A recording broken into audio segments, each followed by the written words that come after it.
So the big event for today is Hope's speech and debate award ceremony. She's going to get an award for some sort of leadership thing having to do with speech and debate.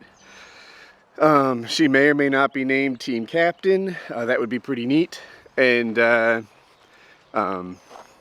oh, and she's going to perform. So I aspire to record that performance and let you guys see it. But we'll see. I don't know what kind of recording rules they're going to have and stuff like that. I don't have much time.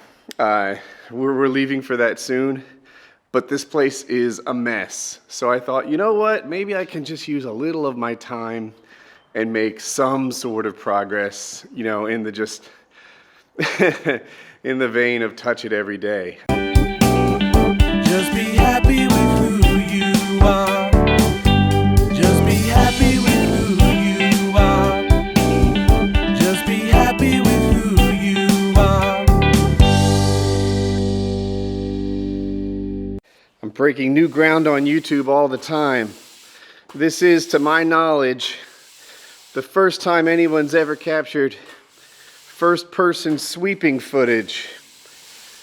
Yeah, in no time at all the vlogging greats will be copying me for my innovative ideas. First-person weed whacking someday.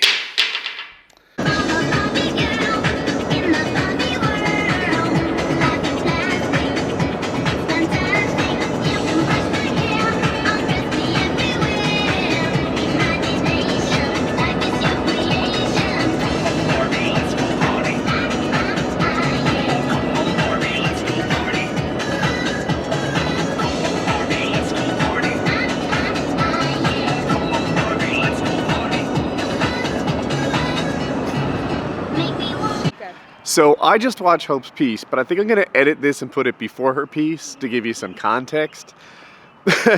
So what happens, she's doing poetry, oral interpretation. And they take together like some drama thing, some poetry, and I think it's 3 different sources, and they splice it together and they tell a story. Hers is about suicide, and that's kind of normal. I just heard everybody's thing, and there were like a couple of suicides, one Vietnamese baby come back to life after being burned by napalm. It's, you know, drama wins, baby, and that's how they all do it. So one was a racism-based piece, and it's all the heaviest topics you can find. So anyway, hers starts off with some sort of like Peter Pan reference. I wish I was in Neverland. I wish I was still a kid. And then it goes into this heavy suicide thing. Sit back, enjoy, listen. This is what one of her speech programs is like. Program over to Hope.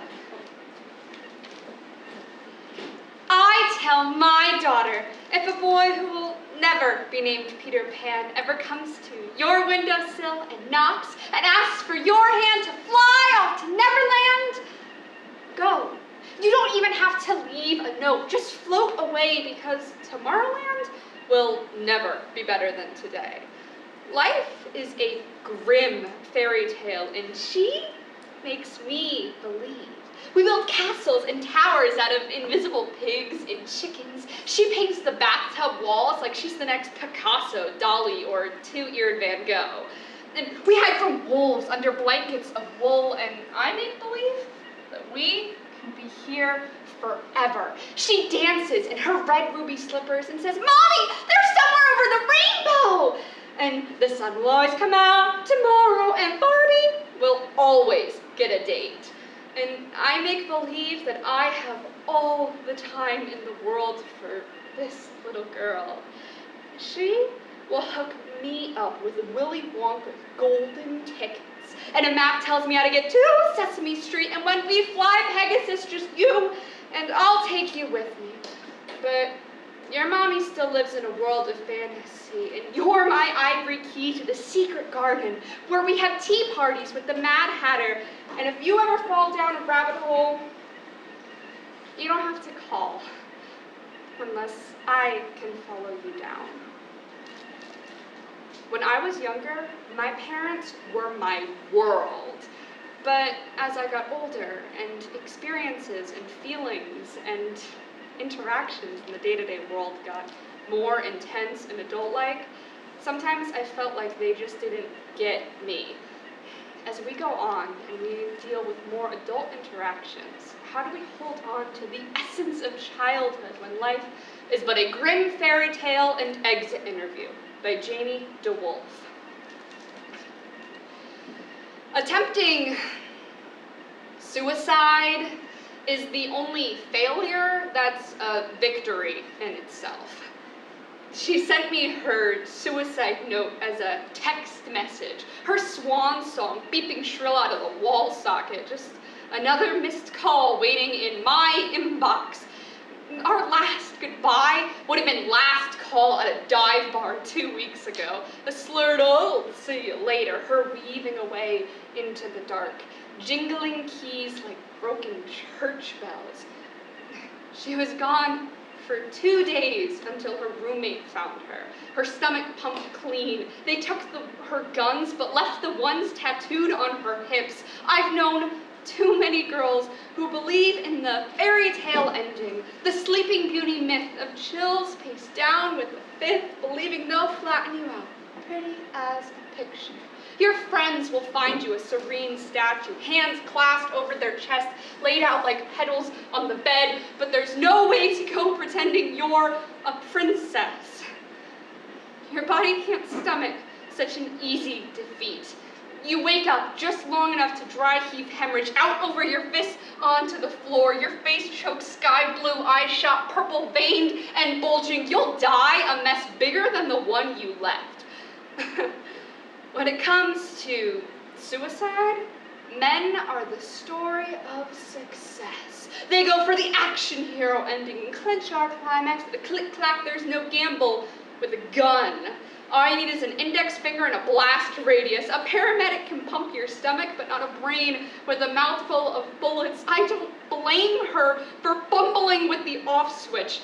Someone who's never contemplated suicide is a dog who's never seen a meal in their master's neck. She says she doesn't know why she did it. Just that she wanted to go to sleep and never wake up again. Anyone can find the exit. The hard part is finding your way back. And right now the exit is through a barred window behind an orderly, ready to protect your tongue from your teeth down a hall that needs 3 keys to unlock. Her unasked for hours have been spent watching the clock tick scarred arms across his face, making believe she's Harry Houdini in a straitjacket who needs a doctor's permission to escape. She says that in here, you have to prove yourself sane, but the tranquilizers help make the answers come easy to the doctor's questions that whittle you down from a visitor to a long-time guest. The doctor will click his pen against his teeth, his face with no meaning, and you'll never get your file folder back. So I tell her, remember, everything you say is about to be held against you. That if you're a threat, you will be contained, and you can forget about teaching at a school. Forget about a clean record. This suicide attempt would go down next to your social security number, unless you get the right boxes X'd. After you've taken your own life hostage, you have to be delicate when you negotiate its release. Say it was an accident. Acknowledge it was a flashpoint of impulse, a sharp-edged spike on your even-keeled graph of sanity. Tell them the police sirens in the emergency ward put everything in X-ray clarity again. Tell them you believe in miracles and signs from whatever God is convenient, that this was a failure, that angels had to twist in your favor. Tell them answers you don't believe in. Say that even though you unplugged the phone, this was a cry for help. Admit you're broken. Ask for the latest fix they got in the drawer. Ask for some duct tape and some counseling hours. Ask for a pill prescription that will never give you a bottle big enough to swallow. Whatever it takes. Sign yourself out with a shaky hand. Get your wallet back. Look at your flattened eyes in your driver's license picture. Take back your keys to a house that your roommate had to clean up, wishing that you would have put bleach on the grocery list. When they let you out, the air will make you cold shiver, and you'll debate whether the sun is rising like a guillotine or an opening curtain. Be careful who you call to come get you. Make sure it's someone who can drive while crying, someone who can't hit you hard enough to break anything. Whoever picks you up will look at you like you're a ghost that changed their mind. They'll talk in hushed whispers with the doctor. Come back quiet. Trying to stomach your easy defeat. Don't expect hugs or tears. In trade, they'll have questions, but let it wait. You are a death certificate without a will, a funeral that no one could afford. They'll tell you if you need anything to just call. Know your face will hang heavy in their heads as an ugly moral to a cautionary tale, that they'll check in on rotating shifts, allow them their anger. Every gunshot has a blast radius, and they're going to debate why they were ever in range. Give them whatever they need to stop being afraid of you. Know that over time, they'll just pretend it was a bad night, a punchline that they never told to your face. When you get home, watch how the world never blinked. Watch TV knowing these sitcoms would still play if nobody watched. Your phone's gonna ring and you're gonna have to answer, otherwise they'll kick down the door again. No, you'll have to tell your boss why you were on no-show. Say there was a death in the family. This gives you an excuse if you fall behind on hours or you're caught eating salt in the bathroom. Why you need more cigarette breaks than usual? Why your smile never looked quite right. Know that scars always demand a story if they're still fresh. So keep them hidden under your sleeves. Pretend you're stealing your own secrets back. When they heal, they can be a cat scratch or a car accident or a surgery, whatever it takes to make the question stop. A week later, you'll wake up knowing your funeral would have been today. Pretend it's a blessing. Pretend you learned something different.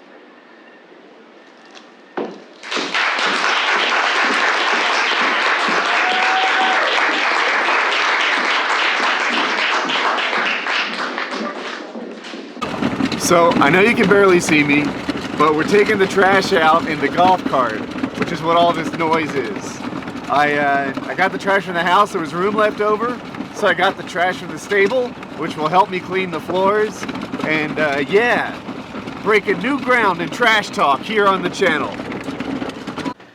So, early night tonight. It is 9:20, and yeah, it was kind of an interruption. Like the fact that I had to leave at 4:30 was looming over a lot of my day, and but I got some things done. Things I didn't even put on here, survey and pool progress and such. But overall, a good day. Tomorrow will be a great one. We've got to work together.